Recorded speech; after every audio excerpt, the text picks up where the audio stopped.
Jina lake linafanana kabisa na jina la nchi yake, Jomo Kenyatta. Je, mtu huyu ni nani na kwa nini Jomo Kenyatta? Hii ni Global Makala. Mimi naitwa Daniel Nangonga. Karibu.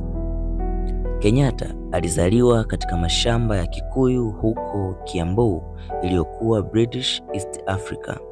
Alisoma katika shule ya misheni na baadaye kufanya kazi mbalimbali kabla ya kujihusisha na harakati za kisiasa kupitia chama cha Kikuyu Central Association. Mwaka 1929 alisafiri kwenda London kwa ajili ya kupigania haki katika ardhi ya Kikuyu.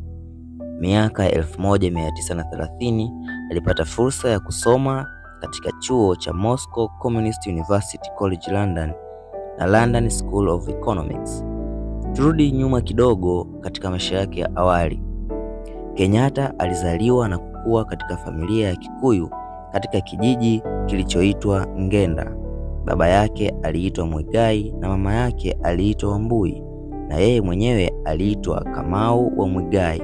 Tutafahamu hapo mbele kidogo jina la Jomo Kenyatta lilitokea wapi na maana yake. Familia yao ilijihusisha na kilimo na ufugaji. Waliishi karibu na mto tiririka. Hakuna rekodi sahihi zinazoonyesha Kenyatta alizaliwa mwaka gani kwa sababu hapakuwa na utaratibu wa kutunza rekodi katika nyakati hizo. Mwandishi wa wasifu yani biographer aitwaye Julius Eka anapendekeza kuwa Kenyatta alizaliwa mwaka 1890 au 1891, wakati Jeremy Brown anapendekeza kati ya mwaka 1897 na 1898. Kenyatta aliwahi kuishi na familia ya shangazi yake ambaye alikuwa ameolewa na chifu wa Kimasai. Hivyo kwa wakati huo alifuata mila za Kimasai na kuvaa vitu vya Kimasai, ikiwa ni pamoja na mshipi wa shanga unaojulikana kama Kinyatta kwa lugha ya Kikuyu. Hivyo akaanza kujiita Kinyatta au Kenyatta. Baadaye akaongezea na neno Jomo lenye maana ya mkuki unaowaka, yani burning spear kwa lugha ya Kikuyu. Hivyo akaunganisha jina hilo na kujiita Jomo Kenyatta, ambalo laweza kufasiriwa kwa Kiswahili kama taa ya Kenya, na hii ndiyo maana ya Jomo Kenyatta na namna alivyojiita jina hilo. Mwaka 1938 alichapisha study iliyoitwa An Anthropological Study of Kikuyu Life kabla ya kuanza kufanya kazi katika mashamba huko kaunti ya Sussex nchini Uingereza. Rafiki yake aliyeitwa George Padmore alimshawishi kupenda idea za Pan-Africanism na kupinga ukoloni, na pia alihusika katika kuandaa mkutano wa Pan-African Congress wa mwaka 1945 uliofanyika huko Manchester.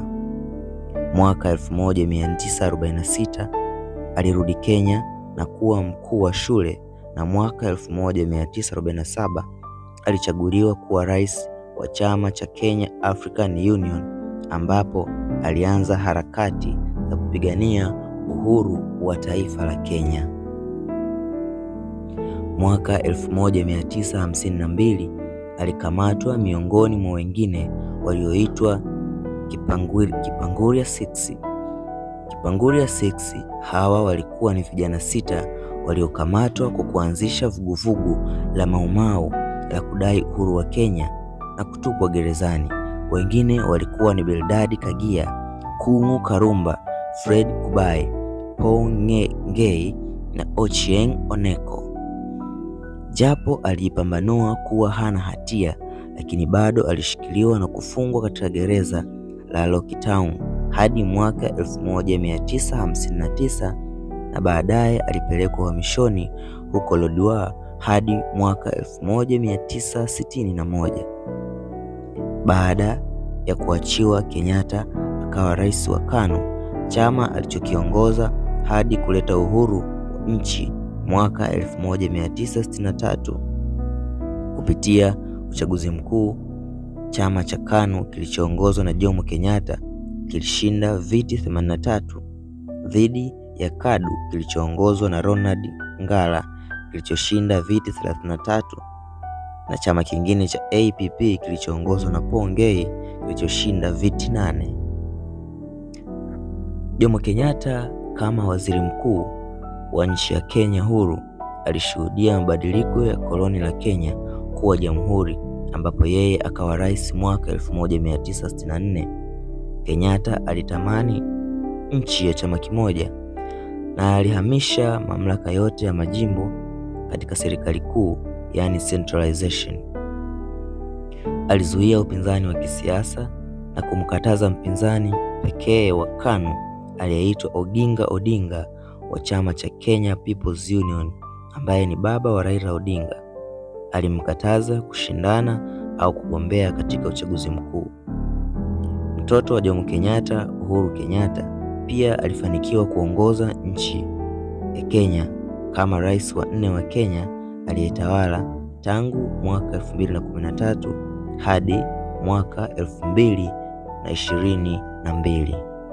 Kenyatta alifariki tarehe 22 Agosti mwaka 1978 akiwa bado yuko madarakani. Nafasi yake ya urais kwa wakati huo ikachukuliwa na mwamba Daniel Arap Moi aliyekuwa rais wa pili wa Kenya. Hii ni Global Makala. Tafadhali usiache kulike, kushare na kusubscribe, na tukutane tena kwenye video inayofuata. Asante.